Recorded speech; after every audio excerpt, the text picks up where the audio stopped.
Olá, alunos. Hoje iniciamos a aula de ondulatória. Eu sou o professor João Vitor e sejam todos bem-vindos.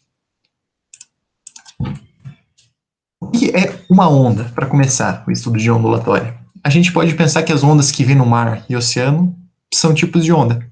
E sim, até antes de quebrarem, para a física, elas são consideradas onda. Só que o sentido ele vai mais além do que isso. Podemos dizer que o som é uma onda, a luz que a gente enxerga é uma onda.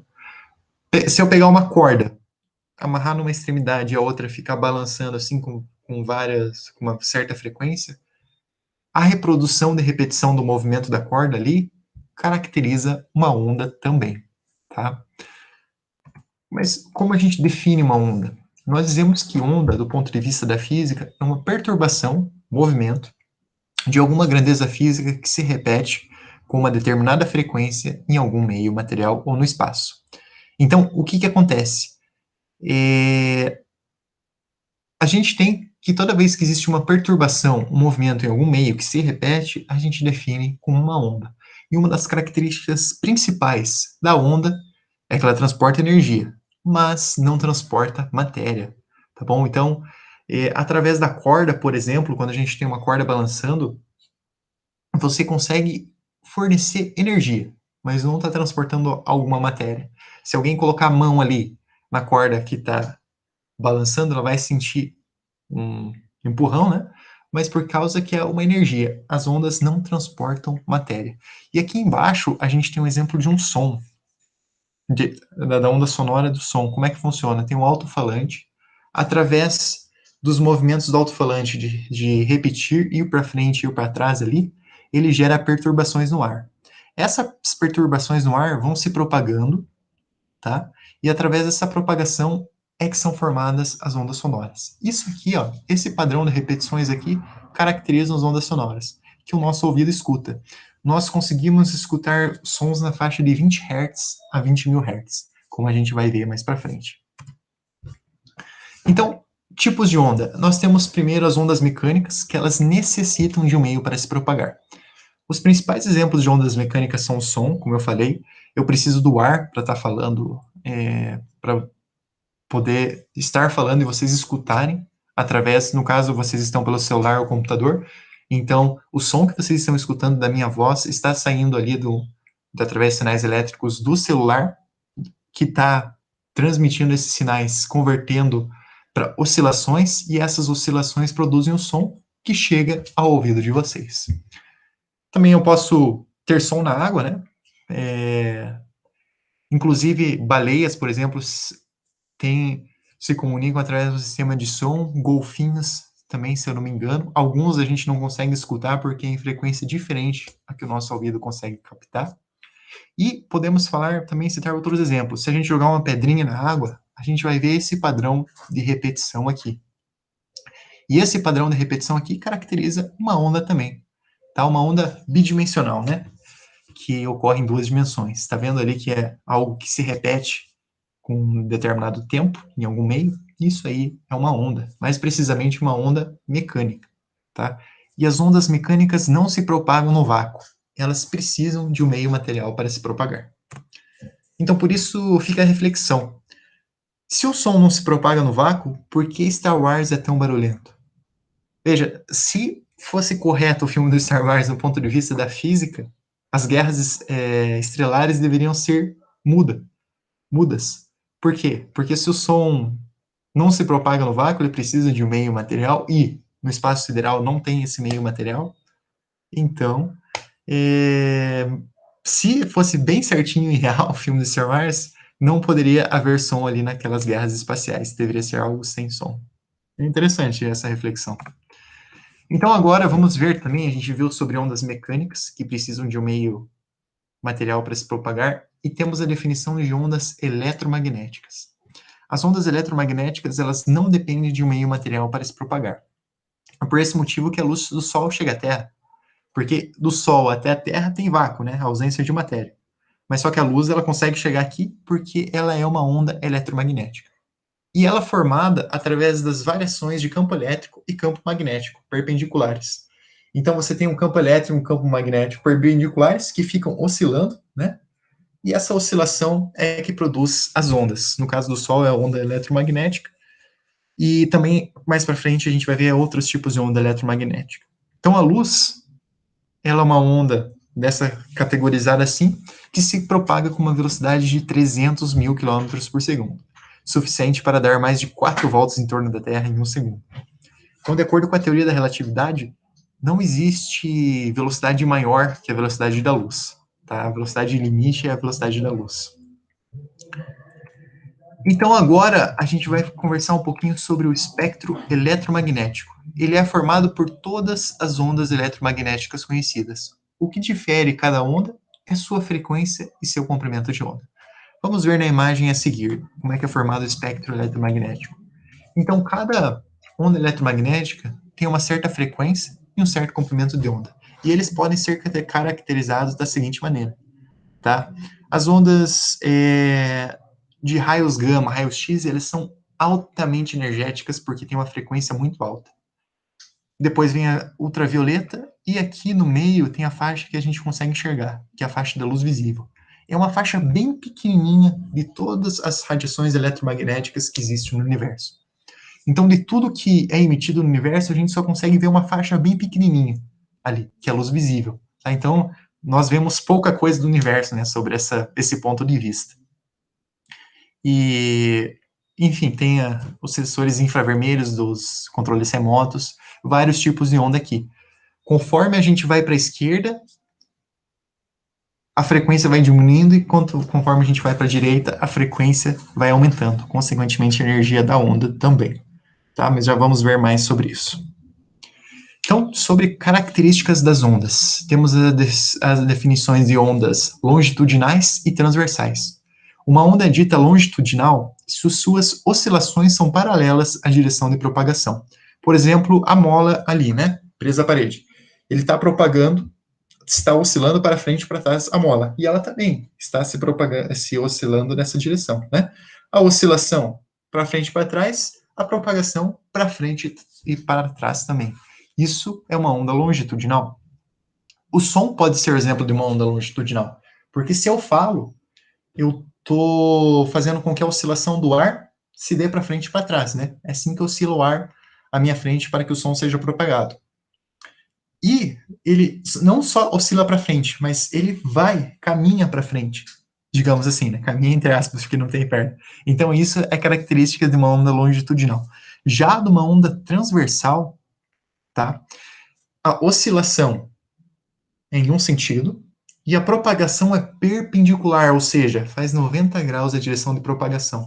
Veja aqui embaixo, a pessoa está balançando a corda para cima e para baixo, e ela está indo para a direita, a corda. Ou seja, a direção de oscilação é perpendicular à direção de propagação.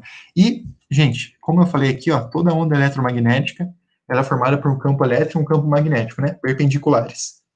Então, isso ajuda a lembrar, toda onda eletromagnética, a luz, raios X, raios gama, enfim, ondas, são ondas eletromagnéticas e toda onda eletromagnética é transversal.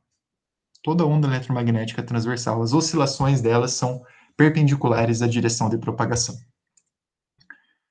Agora, isso aqui é interessante também. As ondas podem ser caracterizadas como unidimensionais, bidimensionais e tridimensionais. Tá? Unidimensionais a gente pode pensar em uma dimensão só, como por exemplo uma corda. Bidimensionais são duas dimensões, como por exemplo jogar uma pedrinha em algum lago ou em alguma superfície de água ali, ela vai criar oscilações na água. E tridimensionais é que são para todas as direções. Por exemplo, o som é uma onda tridimensional, porque se eu falo, ele não se propaga só para frente, ele não se propaga para frente e para os lados, mas ele ocupa todo o espaço, ele é tridimensional. Tá ok? Assim como a luz, ela é tridimensional da mesma maneira. Então vamos ver sobre período, frequência e velocidade de propagação de ondas. Como as ondas são perturbações repetidas, alguns conceitos são importantes para serem estudados. Temos aqui o período, que é o intervalo de tempo necessário para que um evento leve para se repetir. A frequência, número relacionado à quantidade de vezes que aquele evento ocorre em uma unidade de tempo. Se a unidade de tempo for 1 segundo, definimos a frequência em hertz.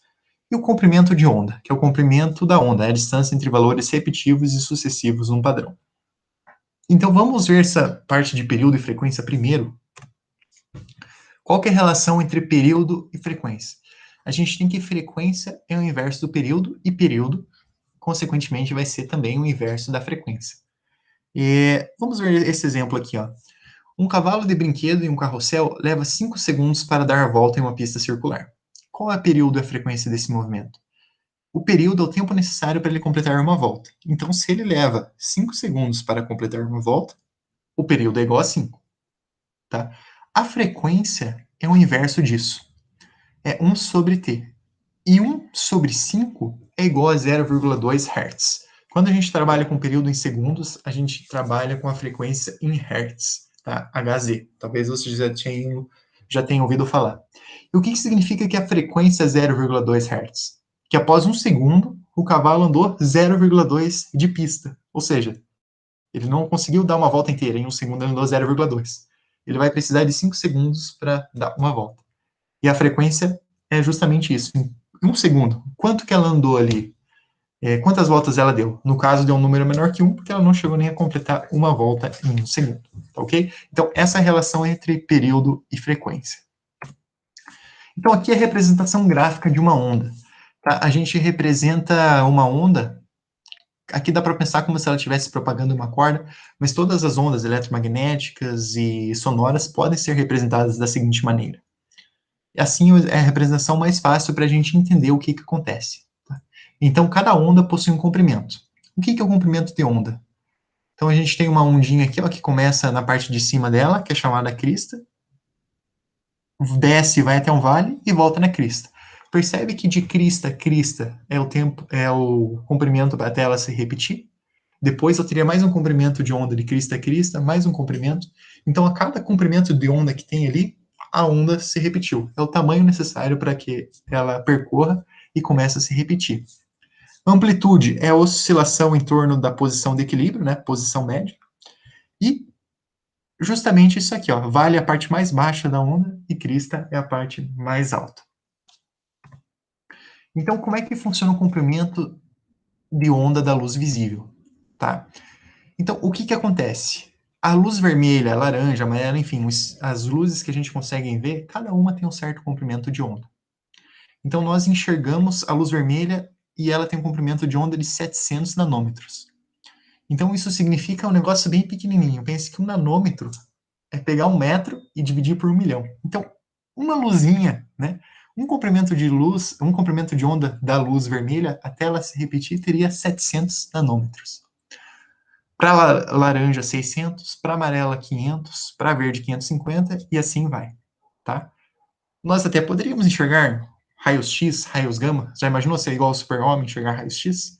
Só que daí teria que ter a capacidade de enxergar comprimentos de onda menores ainda. Se o super-homem enxerga raios X, é porque ele consegue enxergar comprimentos de onda menores ainda que a luz visível, menores que o azul. Então é realmente um super-homem, né? Porque a gente não consegue enxergar abaixo de 400 nanômetros. E aqui tem uma comparação, gente. Comprimento de onda, como a gente vai ver para frente, é inversamente proporcional à frequência. Então, por exemplo, a luz violeta aqui é que tem o menor comprimento de onda. Poderia dizer que é menorzinho. Só que em compensação é que ela tem a frequência maior, vai ser a mais energética. Veja que a frequência aqui é na casa de 6,7 vezes 10 elevado a 14 Hz. Então, em um segundo só, esse padrão de onda da luz violeta se repetiu a 6,7 vezes 10 elevado a 14 vezes. O que isso significa? Pega o número 1, coloca 14 zeros, isso aí ia dar, sei lá, 1 trilhão, 1 quadrilhão, alguma coisa assim. Então, em um segundo apenas, esse padrão de onda da luz visível violeta ia se repetir essa quantidade de vezes. É algo bem absurdo. Lembrando que o comprimento dela é bem pequenininho. Aqui tem para todas as cores. Violeta, anil, azul, verde, amarelo, laranjada e vermelha. Então, como que a gente vai relacionar? Velocidade com comprimento de onda com frequência. A velocidade que uma onda se propaga é proporcional ao comprimento de onda e sua frequência. Matematicamente, a gente coloca V igual a lambda F, tá? Então, a velocidade que uma onda se propaga é igual ao seu comprimento de onda vezes a frequência. A velocidade da luz no vácuo, como eu comentei, é a maior que existe e tem 300 mil quilômetros por segundo. E as ondas eletromagnéticas, ele tem o mesmo valor da velocidade da luz, o que diferencia a frequência. Por exemplo, a velocidade de uma onda de raio-x vai ser a mesma que a velocidade da onda, que a velocidade da luz. A diferença vai ser no comprimento de onda do raio-x e na frequência deles ali, tá ok? E aqui só para a gente fazer uma comparativa, a velocidade do som no ar é em média 340 metros por segundo. Esse valor pode mudar, tá? Como a gente vai ver para frente. Mas para vocês terem uma noção de qual é mais rápido a velocidade da luz e do som, é só pensar, né? Quando está chovendo e está dando trovoadas, primeiro a gente vê o clarão do relâmpago e depois escuta o trovão. Então, exemplo 1. Uma onda se propaga com frequência de 500 Hz e tem comprimento comprimento lambda igual a 0,5 metros. Calcule a velocidade de propagação da onda. Então, se a gente sabe que a velocidade de propagação é igual ao comprimento vezes a frequência, o que acontece? O comprimento é 0,5 e a frequência é 500, você multiplica o 500 por 0,5, vai dar 250 metros por segundo. Então, essa onda aí tem em torno de 250 metros por segundo, uma velocidade parecida com a velocidade do som. E aqui, gente, se eu quisesse descobrir, por exemplo, a frequência e o exercício dessa velocidade, bastaria eu dividir a velocidade pelo comprimento de onda. É bem tranquilo essa parte aqui. Então, pessoal, para a gente terminar a nossa parte de onda ondulatória, falar um pouquinho do efeito Doppler. Quem nunca presenciou estar ao lado de uma ambulância ou estar perto? Quando ela está se aproximando de você, o som é fino, e quando ela está se afastando, o som se torna mais grave. Corridas de Fórmula 1 também funcionam da mesma maneira, né? Quando o carro vai se aproximando da câmera, o som vai ficando mais agudo, de alta frequência, e quando ele vai se afastando, ele fica em baixa frequência. E o que acontece? Bem, a gente pode pensar que o som, né, como eu conversei com vocês, ele é uma onda que se propaga em todas as direções. Então, a gente tem uma ambulância aqui que está propagando o som. Só que conforme a ambulância está propagando o som e ela se movimenta, ela consequentemente vai, digamos assim, empurrar essas ondas sonoras e vai deixar elas mais juntinhas ali. O que acontece quando você deixa as ondas mais juntinhas ali? Que vai passar menos tempo e o padrão de onda já vai começar a se repetir de novo. E se isso acontece é porque a frequência aumenta. Vai diminuir o comprimento de onda e, consequentemente, vai aumentar a frequência. Né? O que é aumentar a frequência? Você aumenta. O que é uma frequência alta? Né? Isso aí não é difícil pensar. O que é uma frequência alta? É algo que acontece várias vezes. Então, a onda amassada, digamos assim, né? Várias ondas pertinhas uma da outra, não é bem amassado o termo, ela se repete mais vezes em um determinado tempo. Por isso que a frequência é maior. E o que é som de alta frequência, gente? Som de alta frequência são as notas agudas. Por isso que quando a ambulância está se aproximando, a gente recebe esses sons em alta frequência e tem a sensação de um som mais agudo. Agora, quando ela está se afastando, temos a impressão de um som de baixa frequência, justamente porque as ondas vão se separando mais. E em um certo intervalo de tempo vai tendo menos ondas ali, vai diminuindo a frequência que ocorrem as ondas. Por isso que a sensação é de som mais grave. Tem um videozinho bem bacana que dá para assistir explicando sobre o efeito Doppler. O nome desse efeito é o efeito Doppler. Tá? E também depende aqui de se a pessoa está se movimentando junto com a ambulância, enfim. Dentro da ambulância, por exemplo, o pessoal que trabalha na ambulância não vai sentir esse efeito, porque eles estão se movimentando à mesma velocidade que ela. Aqui tem a equação relacionando a frequência e as velocidades, tá? Mas isso aí fica para um outro momento para estudarmos. Qualquer dúvida que tenham, podem me perguntar. Estou à disposição para ajudá-los.